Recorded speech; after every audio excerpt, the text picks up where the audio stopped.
வணக்கம். இன்றைக்கி நம்ம பார்க்க போகிற சமையல் ஒரு சூப்பரான சட்னி ரெசிபி தான் பார்க்க போகிறோம். இட்லி, தோசை, ஊத்தப்பம் அட்டகாசமாக இருக்கும் எல்லாத்துக்கும். வாங்க எப்படி செய்யலாங்கிறத பார்க்கலாம். இப்போ ஒரு பேன் எடுத்துக்கலாம். அதில் ஒரு 3 டீஸ்பூன் எண்ணெய் விட்டுக்கலாம். இப்போ எண்ணெய் சூடானதும் பார்த்திங்கன்னா ஒரு 12 வரமிளகாய் எடுத்திருக்கேன். எல்லாமே ரொம்ப சின்ன சின்னதாக இருக்குது. நார்மலான பெரிய வரமிளகாயாக இருந்தால் நீங்கள் ஒரு 5 எடுத்துக்கோங்க, கரெக்டாக வரும். இது எல்லாமே பார்த்திங்கன்னா குட்டி குட்டியாக இருக்குது. அதனால் ஒரு 12 எடுத்துருக்கேன். இப்போ இதை சேர்த்துக்கலாம். இப்போ இது கூடவே ஒரு 5 பூண்டு பல்லும் சேர்த்துக்கலாம்.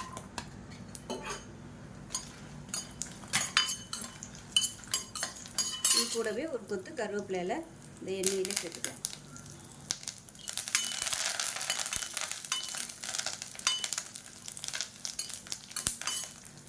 இப்போ இது கூடவே மீடியம் சைஸாக 2 தக்காளி, பெருசாக இருந்தால் 1 எடுத்துக்கோங்க போதும்.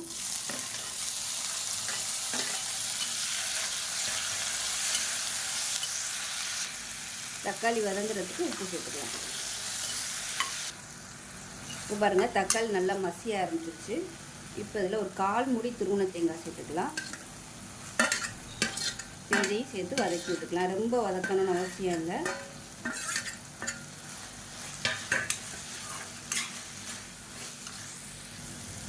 இப்போ தேங்காய் சேர்த்து ஒரு செகண்ட் வதக்கினா போதும். இப்போ நான் அமர்த்திட்டேன். இப்போ இதில் ஒரு கை அளவுக்கு பொட்டுக்கடலை சேர்த்துக்கலாம். இந்த அளவுக்கு சேர்த்துக்கோங்க. இது ஒரு 2 டேபிள் ஸ்பூன் வரும், அவ்வளோதான். அதை சூட்டிலே இதையும் போட்டு பரட்டி விட்டுக்கலாம். இப்போ இது நல்லா ஆறிடுச்சு. ஒரு மிக்ஸி ஜாரில் சேர்த்துக்கலாம். சேர்த்துட்டு நல்லா நைஸாக அரைச்சிக்கணும். இந்த சட்னி தண்ணியாக இருந்தால் தான் நல்லாயிருக்கும் இட்லிக்கு ஊற்றி சாப்பிட. அதனால நல்லா நைஸாக அரைச்சிட்டு தண்ணி ஊற்றி கலந்துக்கணும். வதக்கையில் உப்பு போட்டிருக்கேன், அதனால் உப்பு போடலை. இப்போ அரைச்சிட்டு பார்க்கலாம். இப்போ பாருங்கள், சட்னி நல்லா அரைச்சாச்சு. இந்த சட்னி தண்ணியாட்டம் இருந்தால் நல்லாயிருக்கும் இட்லியில் ஊற்றி சாப்பிட்றதுக்கு. அதனால் இன்னும் கொஞ்சம் தண்ணி சேர்த்துக்கலாம்.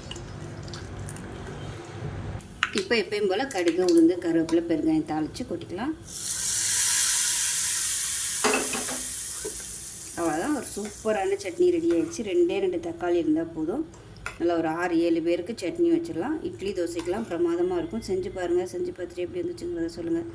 வீடியோ பிடிச்சிச்சின்னா லைக் பண்ணுங்கள், கமெண்ட் பண்ணுங்கள். சேனலை சப்ஸ்கிரைப் பண்ணுங்கள். பக்கத்தில் பெல் பட்டனை ப்ரெஸ் பண்ணுங்கள். நன்றி.